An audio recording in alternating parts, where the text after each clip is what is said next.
ಬೆಟ್ಟಗಳ ನಡುವೆ ಒಂದು ಸುಂದರವಾದ ಹಳ್ಳಿ. ಆ ಹಳ್ಳಿಯಲ್ಲಿ ಒಂದು ಅನಾಥ ಹುಡುಗಿ ವಾಸ ಮಾಡ್ತಾ ಇದ್ಲು. ಅವಳ ತಂದೆ ತಾಯಿ ಇರಲಿಲ್ಲ. ಆದುದರಿಂದ ಅವಳು ಅವಳ ದೊಡ್ಡಪ್ಪ ದೊಡ್ಡಮ್ಮನ ಜೊತೆ ವಾಸ ಮಾಡ್ತಾ ಇದ್ಲು. ರಕ್ತ ಸಂಬಂಧಿಕರೇ ಆದರೂ ಅವಳನ್ನು ಒಬ್ಬ ಮನೆ ಕೆಲಸದವಳ ರೀತಿ ನೋಡುತ್ತಿದ್ದರು. ಅವಳ ಸಹೋದರರು ಕೂಡ ಅವಳನ್ನು ಗೇಲಿ ಮಾಡ್ತಿದ್ರು. ಮನೆಯವರೆಲ್ಲ ಎಷ್ಟೇ ನೋವು ಕೊಟ್ಟರೂ ಅವಳು ಸಹಿಸಿಕೊಂಡು ಜೀವನ ನಡೆಸುತ್ತಿದ್ದಳು. ಅಯ್ಯೋ ದೇವರೇ, ಇದೇನಾಯಿತು ನನ್ನ ಕೈಯಿಂದ? ಎಲ್ಲ ಬಟ್ಟೆ ಬಣ್ಣ ಆಗೋಗಿದೆ. ಇವಾಗ ದೊಡ್ಡಮ್ಮ ಬಂದರೆ ನಾನು ಏನು ಹೇಳೋದು?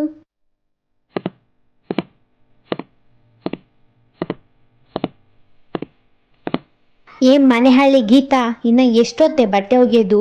ಇಷ್ಟೊತ್ತಾದರೂ ನೀನು ಇನ್ನು ಒಂದು ಬಟ್ಟೆ ಸಹ ಒಗ್ದಿಲ್ಲ. ಏನೇ ಮಾಡ್ತಾ ಇದೀಯ ನೀನು? ಈ ಥರ ಆದರೆ ಇನ್ನು ಅಡುಗೆ ಯಾವಾಗ ಮಾಡ್ತೀಯ ನೀನು ಹೇಳು? ದೊಡ್ಡಮ್ಮ, ಇನ್ನು ಸ್ವಲ್ಪ ಬಟ್ಟೆ ಇದೆ, ನಾನು ಒಗೆದ್ಬಿಟ್ಟು ಆಮೇಲೆ ಅಡುಗೆ ಮಾಡ್ತೀನಿ. ಅಯ್ಯೋ ಅಯ್ಯೋ ಅಯ್ಯೋ ಮನೆ ಹಾಳಿ, ನನ್ನ ರೇಷ್ಮೆ ಸೀರೆ ಮೇಲೆ ಏನೇ ಅದು ಬಣ್ಣ? ಏನೇ ಮಾಡಿದ್ಯಾ ನೀನು? ನೀನು ತಂದು ಕೊಡ್ತೀಯೇನೆ? ಅದೆಷ್ಟು ಕಾಸ್ಟ್ಲಿ ಅಂತ ಗೊತ್ತಾ ನಿನಗಿದೆ ಇರು. ಹಾಗಂತ ಹೇಳಿ ಗೀತಾ ಅವರ ದೊಡ್ಡಮ್ಮ ಗೀತಾಳನ್ನು ಚೆನ್ನಾಗಿ ಹೊಡೆಯುತ್ತಾಳೆ. ಇದನ್ನು ಕೇಳಿಸಿಕೊಂಡು ಇಬ್ಬರು ಸಹೋದರರು ಮಾತಾಡ್ತಾರೆ. ಇವತ್ತು ಕೂಡ ಅವಳೇನೋ ಮಾಡಿದ್ದಾಳೇನೋ, ಅದಕ್ಕೆ ಅಮ್ಮ ಹೊಡಿತಿದ್ದಾಳೆ. ನಾವು ಬಿರಿಯಾನಿ ಆರ್ಡ್ರ್ ಮಾಡ್ಕೊಂಡು ತಿನ್ನೋಣ. ಹಾಗಂತ ಹೇಳಿ ಇಬ್ಬರು ಅಣ್ಣ ತಂಗಿ ಖುಷಿಪಟ್ಟು ಬಿರಿಯಾನಿ ಆರ್ಡ್ರ್ ಮಾಡಿಕೊಂಡು ಚೆನ್ನಾಗಿ ತಿಂದ್ಬಿಟ್ಟು ಕೂತ್ಕೊಂಡಿರ್ತಾರೆ.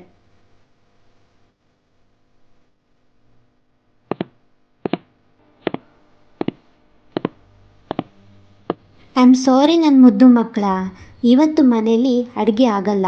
ನೀವೇನಾದರೂ ಆಚೆಯಿಂದ ಆರ್ಡ್ರ್ ಮಾಡ್ಕೊಂಡು ತಿನ್ನಿ. ಅವಳನ್ನು ನಾನು ಬಾತ್ರೂಮಲ್ಲಿ ಕೂಡಾಕಿದ್ದೀನಿ. ನಿಮ್ಮ ಅಪ್ಪ ಬರೋಷ್ಟರಲ್ಲಿ ಬಾತ್ರೂಮಿಂದ ಆಚೆ ತೆಗೆದುಬಿಡಿ. ಅಮ್ಮ, ಇದು ನಮಗೆ ಹೊಸದೇನಾ?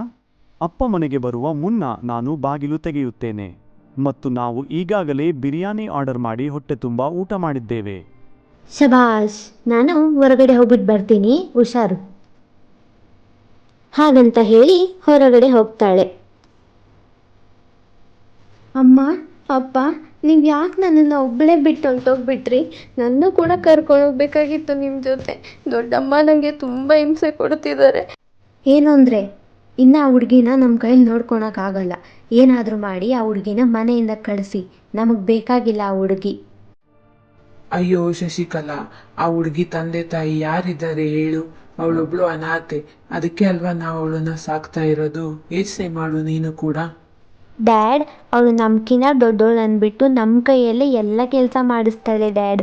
ಅವಳು ಸರಿ ಇಲ್ಲ ಡ್ಯಾಡ್, ಏನಾದರೂ ಮಾಡಿ ಡ್ಯಾಡ್ ನೀವೇ. ಓ ಹೌದಾ? ಹಾಗಾದ್ರೆ ಒಂದೇ ದಾರಿ, ಅವಳನ್ನ ಮದುವೆ ಮಾಡಿ ಕಳಿಸ್ಬೇಕು. ಇದೊಂದೇ ಇರೋದು ನಮ್ಮ ಕೈಯಲ್ಲಿ. ಏನು ಮಾಡೋದು? ಮದುವೆ ಮಾಡಿಸಿ ಕಳಿಸಿದ್ರೆ ಎಲ್ಲ ಖರ್ಚು ನಮ್ಮ ಮೇಲೆ ಬೀಳುತ್ತೆ.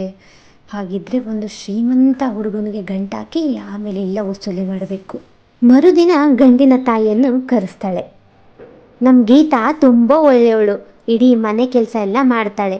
ಅವಳನ್ನು ನಾವು ನಮ್ಮ ಮಗಳೆಲ್ಲ ಮಹಾರಾಣಿ ಥರ ಸಾಕಿದ್ದೀವಿ. ನಿಮ್ಮ ಮಹಾರಾಣಿನ ನಾವು ರಾಣಿ ಥರನೇ ಸಾಕ್ತೀವಿ. ನಿಮ್ಮ ಮಗಳು ನಮಗೆ ಒಪ್ಪಿಗೆ ಇದ್ದಾಳೆ. ನಾವು ಯಾವ ಕೆಲಸನೂ ಮಾಡಿಸೋದಿಲ್ಲ ಅವಳ ಕೈಯಲ್ಲಿ. ಅಯ್ಯೋ, ಇವರು ನಿಜವಾಗ್ಲೂ ಒಳ್ಳೆಯವರಾ ಅಥವಾ ನಾಟಕ ಮಾಡ್ತಿದ್ದಾರಾ? ಇನ್ಮೇಲೆ ನನ್ನ ಜೀವನ ಬದಲಾಗುತ್ತಾ? ಅವಳನ್ನ ನಾವು ತುಂಬಾ ಮುದ್ದಾಗಿ ಸಾಕಿದೀವಿ.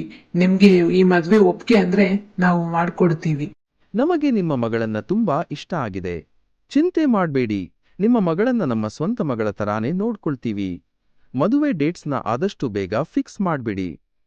ಮದುವೆ ಡೇಟ್ ಫಿಕ್ಸ್ ಆಗಿರೋದನ್ನ ಕೇಳಿ ಲೀಲಾ ಅವರ ತಮ್ಮನಿಗೆ ಹೇಳ್ತಾಳೆ. ಇಲ್ಲಿ ಕೇಳು, ಅವಳು ಮದುವೆ ಆಗ್ಬಿಟ್ಟು ಹೋಗ್ತಿದ್ದಾಳಂತೆ. ಇನ್ಮೇಲೆ ಗೋಳೆ ಕೊಣಕ್ಕೆ ಅವಳು ಇರೋದಿಲ್ಲ. ಅವಳನ್ನು ಇಲ್ಲಿಂದ ಹೋಗಲಿ, ನಾವು ಸಂತೋಷವಾಗಿರಬಹುದು. ಈಗ ಮಲಗು ಅಕ್ಕ, ಚಿಂತಿಸಬೇಡ. ಹಾಗಂತ ಹೇಳಿ ಅವನು ಮಲ್ಕೊಂಡ್ಬಿಡ್ತಾನೆ.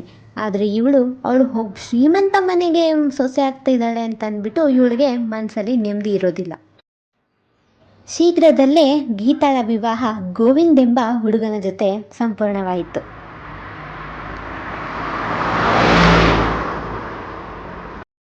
ಮಗಳೇ, ಬಲಗಾಲಿಟ್ಟು ಒಳಗಡೆ ಬಾ ಅಮ್ಮ. ಇನ್ಮೇಲೆ ಇದೇ ನಿನ್ನ ಮನೆ. ಅಪ್ಪ ಗೋವಿಂದ, ಹೋಗು ರೂಮ್ಗೆ ಕರ್ಕೊಂಡು ಹೋಗು.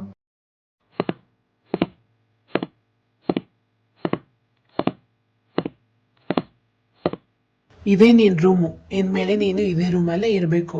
ಅಲ್ಮಾರಿಯಲ್ಲಿ ಅರ್ಧ ಜಾಗ ನಂದು, ಅರ್ಧ ಜಾಗ ನಿಂದು, ಸರಿನಾ? ಹೋಗು, ಫ್ರೆಶ್ ಅಪ್ ಆಗು, ನನಗೆ ಸ್ವಲ್ಪ ಕೆಲಸ ಇದೆ. ಗೀತಾ ಫ್ರೆಶ್ ಅಪ್ ಆಗಿಬಿಟ್ಟು ಬರ್ತಾಳೆ.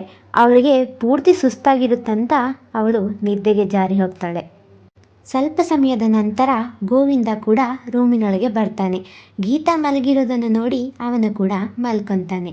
ಹಾಗೆ ಅವಳು ಬೆಡ್ಶೀಟ್ ಹಚ್ಕೊಂಡಿರೋಲ್ಲ ಅಂದ್ಬಿಟ್ಟು ಅವಳಿಗೆ ಬೆಡ್ಶೀಟ್ ಹಚ್ಚಿ ಅವನು ಕೂಡ ಮಲ್ಕೊತಾನೆ.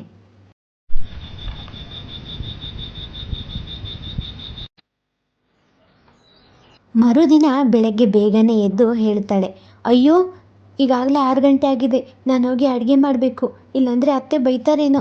ಗೋವಿಂದ ಮನಸ್ಸೊಳಗೆ ಯೋಚನೆ ಮಾಡ್ತಾನೆ. ಅಯ್ಯೋ, ಇಷ್ಟು ಬೇಗ ಅಡಿಗೆ ಯಾರು ಮಾಡುತ್ತಾರೆ? ಗೀತಾ ಸ್ನಾನ ಎಲ್ಲ ಮಾಡಿ ರೆಡಿ ಆಗಿಬಿಟ್ಟು ಅಡುಗೆ ಮನೇಲಿ ಕುಂತಿರ್ತಾಳೆ. ಸಡನ್ನಾಗಿ ಯಾರೋ ಬರೋ ಶಬ್ದ ಕೇಳುತ್ತೆ. ನೋಡಿದ್ರೆ ಅವರ ಅತ್ತೆ ಹೇಳ್ತಾಳೆ, ಅರೇ ಗೀತಾ, ಇಷ್ಟು ಬೆಳಗ್ಗೆ ಬೇಗ ಎದ್ದು ಏನಮ್ಮ ಮಾಡ್ತಿದ್ಯಾ? ನೀನು ಅಡುಗೆ ಮಾಡೋ ಸಮಯ ಇನ್ನೂ ಲೇಟ್ ಇದೆ, ಒಂದು ಮಧ್ಯಾಹ್ನದ ಮೇಲೆ ಮಾಡುವಂತೆ, ಸರಿನಾ? ಅಯ್ಯೋ, ನಾನು ಮಾಡಿರೋ ಅಡುಗೆ ಇವ್ರಿಗೆ ಇಷ್ಟ ಆಗುತ್ತೋ ಇಲ್ವೋ, ನಮ್ಮ ದೊಡ್ಡಮ್ಮನ ಥರನೇ ಇವರು, ಇಷ್ಟ ಆಗಿಲ್ಲ ಅಂದರೆ ನನ್ನನ್ನು ಹೊಡಿತಾರೋ ಏನೋ. ಗೀತಾ ತಾನು ಪ್ರೀತಿಯಿಂದ ಮಾಡಿರೋ ಅಡುಗೆನ ಮನೆಯವ್ರಿಗೆಲ್ಲ ಬಡಿಸ್ತಾಳೆ. ಅವರ ನಾದ್ನಿ ಹೇಳ್ತಾಳೆ, ಅದ್ಗೆ ಇದಂತೂ ಸೂಪರ್ ಆಗಿದೆ. ವಾಹ್, ನನ್ ಮಗು, ಊಟ ಸಖತ್ತಾಗಿತ್ತು ಕಣೋ. ನಿನ್ ಕೈಯಲ್ಲಿ ನಿಜಕ್ಕೂ ಮ್ಯಾಜಿಕ್ ಐತೆ. ಹೌದು ಮಗಳೇ, ಚೆನ್ನಾಗಿದೆ. ಸ್ವಲ್ಪ ಹೊತ್ತಾದ್ಮೇಲೆ ನನ್ನ ರೂಮಿಗೆ ಬಂದು ಮೀಟ್ ಮಾಡು. ಅತ್ತೆ ರೂಮಿಗೆ ಕರೆದಿದ್ದಾರೆ ಅಂದ್ಬಿಟ್ಟು ಗೀತಾ ಭಯದಿಂದ ಅವರ ಅತ್ತೆಯ ರೂಮ್ಗೆ ಹೋಗ್ತಾಳೆ. ನೋಡು ಗೀತಾ, ಇವೆಲ್ಲ ರೇಷ್ಮೆ ಸೀರೆಗಳು. ನಾನು ಇದು ನಿನಗೋಸ್ಕರ ಅಂತಲೇ ತಗೊಂಡಿರೋದು. ಇವನ್ನೆಲ್ಲ ನೀನು ಉಟ್ಕೋ, ಸರಿನಾ? ಇಂಥ ಬಟ್ಟೆನೆಲ್ಲ ಹಾಕಬೇಡ. ಗೀತಾಳ ಮದುವೆಯಾಗಿ 2 ತಿಂಗಳಾಗಿತ್ತು, ಆದರೂ ಇನ್ನೂ ಅವಳು ಭಯದಿಂದನೇ ಇರುತ್ತಿದ್ದಳು.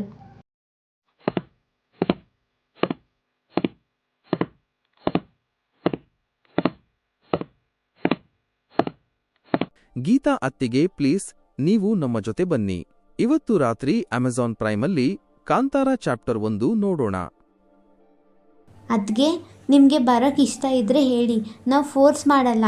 ನಿಮಗೆ ಇಷ್ಟ ಇಲ್ಲ ಅಂತಂದರೆ ಬಾಯ್ಬಿಟ್ಟು ಹೇಳಿ, ನಾವು ಹೋಗ್ತೀವಿ. ಸಾರಿ ಅದ್ಗೆ. ಹಾಗಂತ ಹೇಳಿ ಅವಳ ನಾದ್ನಿ ಮತ್ತು ಮೈದಾ ಅಲ್ಲಿಂದ ಹೊರಟೋಗ್ತಾರೆ. ಅಯ್ಯೋ, ಇದು ನಾನು ಏನು ಮಾಡಿಬಿಟ್ಟೆ? ಅವರು ಎಷ್ಟು ಪ್ರೀತಿಯಿಂದ ನನ್ನ ಹತ್ರ ಕೇಳಿದರು, ಆದರೆ ನಾನು ಅದೇ ಟೈಮಲ್ಲಿ ಅವಳಿಗೆ ಫೋನ್ ಬರುತ್ತೆ. ಹಲೋ ದೊಡ್ಡಮ್ಮ. ಹೇಳಿ ದೊಡ್ಡಮ್ಮ. ಏನೇ ಮನೆ ಹಾಳಿ, ಎಷ್ಟು ದಿನ ಫೋನೇ ಮಾಡಿಲ್ಲ? 2 ತಿಂಗಳಾಯಿತು. ಹೋಗಿ ಆರಾಮಾಗಿದೆಯೇನೆ? ದೊಡ್ಡ ಶ್ರೀಮಂತ ಮನೆಗೆ ಮದುವೆ ಮಾಡಿಕೊಟ್ಟಿದ್ದೀವಿ ಅಂತ ಅಂದ್ಬಿಟ್ಟು ನೀನು ಆರಾಮಾಗಿರ್ತೀಯಾ? ದೊಡ್ಡಮ್ಮ, ಹಾಗೇನಿಲ್ಲ ದೊಡ್ಡಮ್ಮ. ನಾನು ಇಲ್ಲಿ ನನಗೆ ಸ್ವಲ್ಪ ಕೆಲಸ ಇತ್ತು ದೊಡ್ಡಮ್ಮ, ಅದಕ್ಕೆ ಫೋನ್ ಮಾಡೋಕ್ಕಾಗಿಲ್ಲ. ಏನು ವಿಷಯ? ಇಲ್ಲಾಗೆ ಗಂಡಿನ ಕಡೆಯವ್ರು ನೋಡೋದು ಬರ್ತಿದ್ದಾರೆ. ಎಲ್ಲ ಕೆಲಸ ನೀನೇ ಮಾಡಬೇಕು ಮನೆ ಹಾಳಿ. ನೀನಿಲ್ಲ ಅಂದರೆ ಹೆಂಗೆ ನಡೆಯುತ್ತೆ? ನಮ್ಮ ಮನೆಗೆ ಕೆಲಸದವಳಲ್ವ ನೀನು? ಬೇಗ ಅಲ್ಲಿಂದ ಪರ್ಮಿಷನ್ ಕೇಳ್ಬಿಟ್ಟು ಬಾ. ಏನು ಅಂದರೆ, ನನ್ನ ತಂಗಿ ಮದುವೆ ಫಿಕ್ಸ್ ಆಗಿದೆ ಅಂತೆ. ನಾನು ಊರಿಗೆ ಹೋಗಬೇಕು. ನೀವು ನನ್ನನ್ನು ಕರ್ಕೊಂಡೋಗಿ ಬಿಡ್ತೀರಾ? ಗೋವಿಂದ ಅವಳ ಮಾತನ್ನು ಕೇಳಿ ಅವಳನ್ನು ಊರಿಗೆ ಕರ್ಕೊಂಡೋಗಿ ಬಿಡ್ತಾನೆ.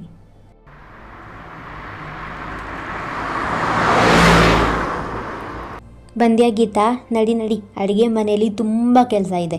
ಎಲ್ಲ ಕೆಲಸ ನೀನೇ ಮಾಡಬೇಕು. ಬೇಗ ನಡಿ, ಹೋಗಿ ಕೆಲಸ ಮಾಡು. ಆ ಬ್ಯಾಗನ್ನು ರೂಮಲ್ಲಿ ಇಕ್ಕು. ಹಾಗಂತ ಹೇಳಿದಾಗ ಗೀತಾ ಅಲ್ಲಿಂದ ಸುಮ್ಮನೆ ಹೊರಟೋಗ್ತಾಳೆ. ಗೋವಿಂದನಿಗೆ ಒಂದು ಬಾಯಿ ಸಹ ಹೇಳೋದಿಲ್ಲ. ಗೋವಿಂದ ಅದನ್ನು ನೋಡಿ ಅಲ್ಲೇ ನಿಂತಿರ್ತಾನೆ. ಏನಪ್ಪ, ಅವಳಿಗೇನಾದರೂ ಕೊಡಬೇಕಾ? ದುಡ್ಡು ಏನಾದರೂ ಕೊಡೋದು ಮರ್ತೋಗಿದೆಯಾ? ಅರೆ ಇಲ್ಲ ಆಂಟಿ, ಆ ಥರ ಏನಿಲ್ಲ. ಅವಳು ನನ್ನನ್ನು ನೋಡಿಲ್ಲ ಅಲ್ವಾ, ಅದಕ್ಕೆ ಹಾಗೆ ನಿಂತಿದ್ದೆ. ಸರಿ ಆಂಟಿ, ನಾನಿನ್ನ ಬರ್ತೀನಿ. ಸ್ವಲ್ಪ ಸಮಯದ ನಂತರ ಇಬ್ಬರು ಗೀತಾಳ ಬ್ಯಾಗ್ ತೆಗೆದು ನೋಡ್ತಾರೆ. ನೋಡ್ದಲ್ಲಿಲ್ಲ, ಈ ಮನೆ ಕೆಲಸದವಳು ಎಂಥ ಜೀವನ ಅನುಭವಿಸ್ತಿದ್ದಾಳೆ. ಹಾಂ ಮಾಮ್, ಎಲ್ಲ ನಿಮ್ಮಿಂದನೇ. ನೀವು ಅವಳಿಗೆ ಇಷ್ಟು ದುಡ್ಡು ಶ್ರೀಮಂತ ಮನೆಗೆ ಮದುವೆ ಮಾಡಿಕೊಡ್ತಾ ಇದ್ದೀರಾ, ಅದೇ ನನಗೆ ನಾರ್ಮಲ್ ಮನೆಗೆ ಮದುವೆ ಮಾಡಿಕೊಡ್ತಿದ್ದೀರಾ. ಅಯ್ಯೋ, ಅವಳದೆಲ್ಲ ನಿಂದೆ ಅಲ್ವಾ ಮಗಳೇ, ಅದಕ್ಕೆ ಮಾಡಿಕೊಟ್ಟೆ. ಗೀತಾ ಅವರಿಬ್ಬರ ಮಾತನ್ನು ಕೇಳಿ ಯೋಚನೆ ಮಾಡ್ತಾಳೆ. ನನಗೆ ಒಳ್ಳೆ ಗಂಡ, ಅತ್ತೆ ಮಾವ ಸಿಕ್ಕಿದ್ದಾರೆ. ಈ ಒಡವೆ, ಆಭರಣ, ಸೀರೆ ಇವೆಲ್ಲ ಯಾವ ಲೆಕ್ಕ? ಮರುದಿನ ಗಂಡಿನ ಕಡೆಯವರು ಬರ್ತಿದ್ದಾರೆ ಅಂದ್ಬಿಟ್ಟು ಗೀತಾ ಅಡುಗೆ ಮನೆಯಲ್ಲೇ ವ್ಯಸ್ತಳಾಗಿರ್ತಾಳೆ. ಗೀತಾ ಎಲ್ಲ ಕುರುಕು ತಿಂಡಿಯನ್ನು ಟೇಬಲ್ ಮೇಲೆ ಇಕ್ಕಿರ್ತಾಳೆ. ಆದರೆ ಸಮೋಸ ಕೊಡೋದನ್ನು ಮರ್ತೋಗ್ತಾಳೆ. ಅದನ್ನು ತಗೊಂಡು ಬಂದಾಗ ಹೆಣ್ಣು ನೋಡೋಕೆ ಬಂದ ತಾಯಿ ಹೇಳ್ತಾಳೆ, ಅರೆ ಶಶಿಕಲಾ ಅವರೇ, ಈ ಹುಡುಗಿ ಯಾರು? ನಿಮ್ಮ ದೊಡ್ಡ ಮಗಳ? ಕುಂಕುಮ ಎಲ್ಲ ಇಕ್ಕೊಂಡಿದ್ದಾಳೆ, ಮದುವೆ ಆಗಿದೆ ಅನಿಸುತ್ತೆ. ನೀವು ಹೇಳೇ ಇಲ್ಲ ನಿಮಗೆ ಇನ್ನೊಂದು ಮಗಳಿದ್ದಾಳಂತ. ಅರೆ ಇಲ್ಲ ಸಂಬಂಧಿ ಅವರೇ, ಇವಳು ನಮ್ಮ ಮನೆ ಕೆಲಸದವಳು. ನಾವು ಮನೆ ಕೆಲಸದವ್ರನ್ನ ಕೂಡ ಚೆನ್ನಾಗೇ ನೋಡ್ಕೊತೀವಿ. ಈ ಮಾತನ್ನು ಕೇಳಿ ಗೀತಾಳ ಮನಸ್ಸಿಗೆ ನೋವಾಗುತ್ತೆ. ಹೆಣ್ಣು ನೋಡಲು ಬಂದಿರೋವರಿಗೆ ಶಶಿಕಲಾಳ ಅಸಲಿ ರೂಪ ಗೊತ್ತಿರುವುದಿಲ್ಲ. ಹಾಗಾಗಿ ಅವರು ಎಂಗೇಜ್ಮೆಂಟ್ ಡೇಟನ್ನು ಫಿಕ್ಸ್ ಮಾಡಿ ಅಲ್ಲಿಂದ ಹೊರಟೋಗ್ತಾರೆ.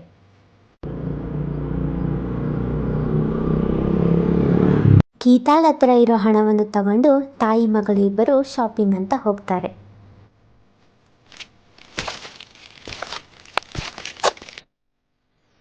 ಯಾಕೆ ಗೀತಾ, ಎಂಗೇಜ್ಮೆಂಟ್ಗೆ ಇನ್ನೂ ಒಂದೇ ವಾರ ಇದೆ, ನೀನಾಗಲೇ ಲಗೇಜ್ ಎಲ್ಲ ಪ್ಯಾಕ್ ಮಾಡ್ಕೊಂಡು ಹೋಗೋಕೆ ನಿಂತಿದ್ಯಾ?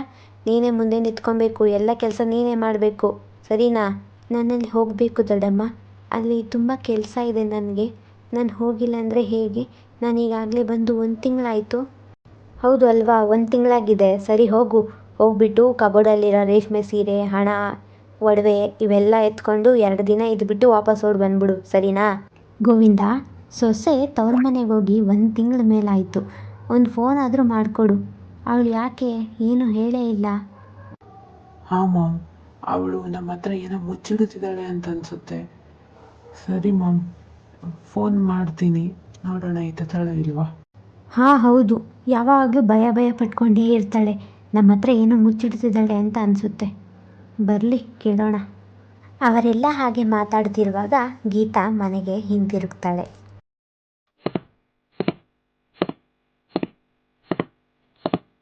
ಅರೆ ಸೊಸೆ ಮುದ್ದು, ನಿನಗೇನಾಯಿತು? ನೀನು ಯಾಕೆ ಇಷ್ಟು ಡಲ್ಲಾಗಿ ಹೋಗಿದ್ಯಾ?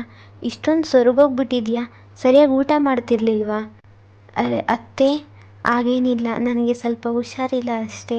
ಆ ಮನೆ ಎಲ್ಲ ಕೆಲಸ ನನ್ನ ಮೇಲೇ ಇತ್ತು ಅಲ್ವಾ, ಸ್ವಲ್ಪ ಬ್ಯುಸಿಯಾಗಿದ್ದೆ ಅಷ್ಟೇ.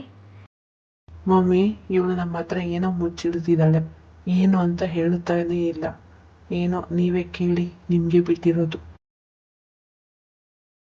ಸೊಸೆ ಏನಂತ ಹೇಳಮ್ಮ. ಸರಿ, ನಿನಗೆ ಸುಸ್ತಂತಿದೆಯಲ್ವಾ, ಫಸ್ಟ್ ಹೋಗಿ ರೆಸ್ಟ್ ಮಾಡು, ಆಮೇಲೆ ಮಾತಾಡೋಣ.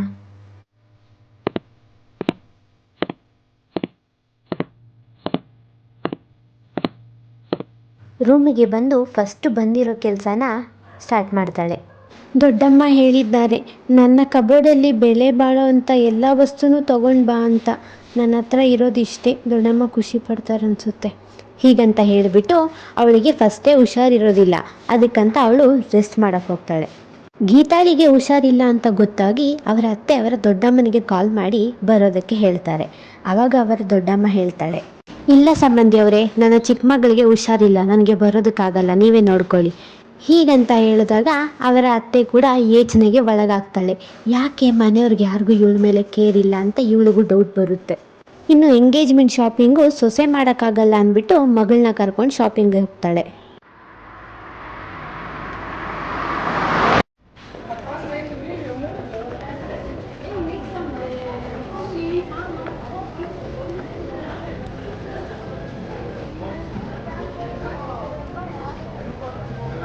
ಮಾಮ್, ಅತ್ತಿಗೆಯವ್ರ ತಂಗಿಗೆ ಹುಷಾರಿಲ್ಲ ಅಂತಂದ್ರಿ, ಅವ್ರು ನೋಡಿದ್ರೆ ಇಲ್ಲಿ ಶಾಪಿಂಗ್ ಮಾಡ್ತಾ ಇದ್ದಾರೆ. ಏನು ಮಾಮ್ ಇದು?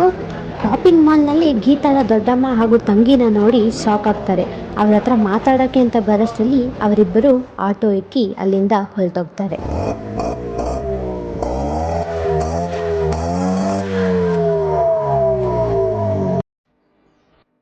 ಅರೆ ಗೀತಾ, ನೀನ್ ಬಂದ್ 2 ದಿನ ಆಗಿದೆ, ಹುಷಾರ್ ಬೇರೆ ಇಲ್ಲ ನಿನಗೆ, ಮತ್ತೆ ಹೋಗ್ತೀಯ ನೀನು? ಇನ್ನು ಸ್ವಲ್ಪ ದಿನ ರೆಸ್ಟ್ ಮಾಡ್ಬಿಟ್ಟು ಹೋಗ್ಬೋದಿತ್ತಲ್ವಾ? ಇಷ್ಟು ಅರ್ಜೆಂಟ್ ಏನಿದೆ? ಇಲ್ಲ ರೀ, ನಾನು ಹೋಗಬೇಕು. ನನ್ನ ತಂಗಿ ಎಂಗೇಜ್ಮೆಂಟ್ಗೆ ನಾನಿಲ್ಲ ಅಂದರೆ ಹೇಗೆ? ಅದು ಅಲ್ಲದೆ ನನ್ನ ಬೇಗ ಬರೋದಕ್ಕೆ ಹೇಳಿದ್ದಾರೆ, ನಾನು ಹೋಗ್ಬಿಟ್ಟು ಬರ್ತೀನಿ.